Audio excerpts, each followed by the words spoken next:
quick minute for anyone that might be notified that wants to get in. I just got done with a live video, parked over on the other side of the neighborhood, got up here. I figured I'd just bring you along on a quick live video, unedited, unscripted, live, right now to you guys if you want to watch. Just some things I look for and what we might be able to learn from this or see from this. So I just set the ladder up over here. We're checking out, just doing a general walkover of the roof. Got called because of a leak and some wind damage here. I will say that some homes, it's worth going after insurance if it is just damage because of hail or wind or something. But on that note, some homes may not have insurance or may have just gotten insurance or may be an investment property. They don't want to run it through insurance. So just get that out of the way real quick. I noticed this right here, pretty good dead giveaway, is a second roof layover. So we're just going to be aware of that. So some things that I like to do, and just kind of the process that I use. Most every roof I will try to go up on, and unless like as an earlier, if you caught the other earlier stream, if it's too far, maybe I'll just strictly do a remote. But here, some things I do. With the software I use multiple softwares, some for QuickBooks, for accounting. I use JobNimbus for all my photos and estimates, and I love JobNimbus. Check JobNimbus out. It's online cloud software. It does have some little issues and glitches, but they're still working on it, still refining it. It's completely 100% paperless with what I do. So on top of that, I don't need to measure and estimate by measuring with a tape measure, writing it down and figuring it. I can do it with a sketch, provided you got a good view. You could use Eagle View, you could use roof reports. There's a handful of services out there. This one is free if you put the elbow grease into work. On top of that, with the software, photos are amazing. Upload them, unlimited storage. So what I typically do is with my tape measure, I got several, this and that. So I'll use this for a lot of short runs. I'll take a quick reference measurement somewhere. So if I use satellite, I can say, okay, I know this ridge is that far, or the eave is that far. Sometimes you got trees and debris obscuring it. You may not have a good satellite view, or a company called, I can't remember. It's an Australian company. It has airplanes with high-res photos. Sometimes you don't have a good view. So while I'm there, I reference it. I'll typically just take my tape. We're gonna look at this here in a minute and learn that. But just a quick reference measurement, so I can go for my satellite, and bingo. And off of camera, I can't do it now because I'm filming live, is I'll just simply take a picture of that, and I can always reference it and know it. Also know the slope. But let's look at this particular roof and the damage right here. It just blows me away. I'd hope to say only in Kokomo, but nope.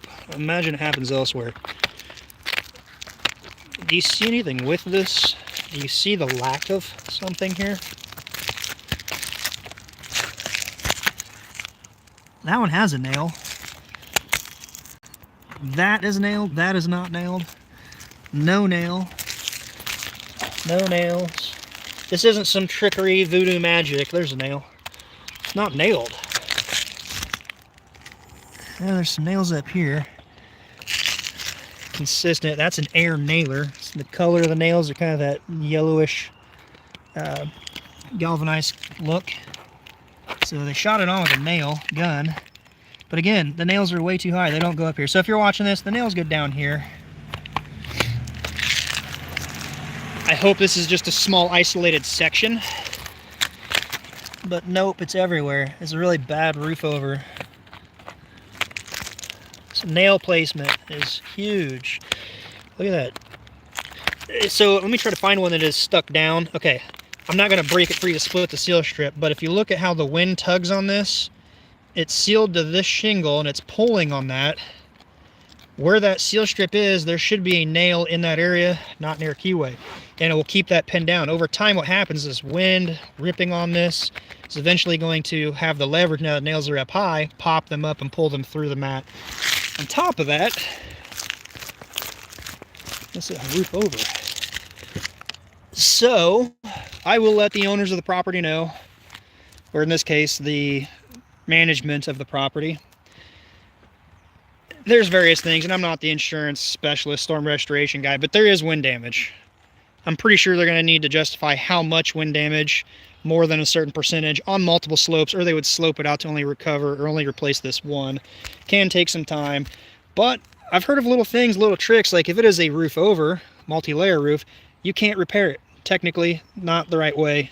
The insurance should be buying it with some variables there. I'm not even looking for hail damage. The age of the shingle, oh, by the way, I will say, insurance buying it, again, I'm sure there's variables whether they're going to buy the whole thing or slope it out. Actual cash value, replacement costs, people throw out term ACV or RCV.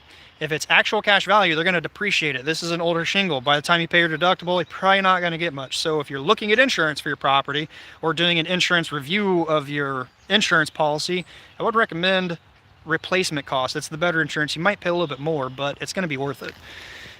If you have an active God, a storm, a wind, a tornado, you don't want to think you're covered, and then you get into the whole process of filing a claim, starting to rain again, and you're like, well, damn, they're depreciating the hell out of my roof, and I'm not getting anything. Make you start feeling sick. So do an insurance audit of your own policy and make sure to look into that. Again, I don't do that on a regular basis. Some guys out there, there's a guy that commented earlier, he just does that for a living, kind of self-promoting in the comment section, fine. I'm learning it, teach me. Getting more into it. So overall, just looking at the shingle, the granule loss, it's not the worst I've seen by any means. Fiberglass shingle, 2-layer. Decking doesn't feel bad, but I know the neighborhood, so I would not be surprised if it's 3/8 plywood. Been some damage here in the past. Box vents are old and beat to hell. I mean, there's some hail damage right there. I can see it with my eye, you don't even need chalk. But that's old. That's a original box vent from the first roof. Hey, they did do a good job when they did a roof over by tucking under the shingle. A+ for that. They did at least lift it and tuck under it. A lot of times they don't. They just simply roof over it. I recommend a split boot if the roof gets redone. This is what caught my eye too, though. A lot of guys say these are the Cadillac pipe boots of all. I agree, but I will say be cautious. In my area, this one actually held up really well. If there is a tree pretty close, that limb is thin and getting close, but if you have trees close to your house, I don't see any right here, be very cautious with these because the squirrels in my area love to chew the tops of these right here. I've had people on the channel comment, I don't personally use them. It's not a cost thing. Yeah, they're going to hold up good. They're never going to rust, but the squirrels in my area will chew them. I don't know if they like the lead, if they're trying to grind their teeth down, but be cautious of the climate you're in, what kind of animals and critters you have. More importantly, if you've got a tree around your property where they can simply climb up and do that. I promise you it happens. Side note, if you rip these out, don't throw them in the trash. Take them to your local scrapyard or behind your house, so one day you might need to melt them down for bullets. Hey, Super Roofer, welcome back, buddy.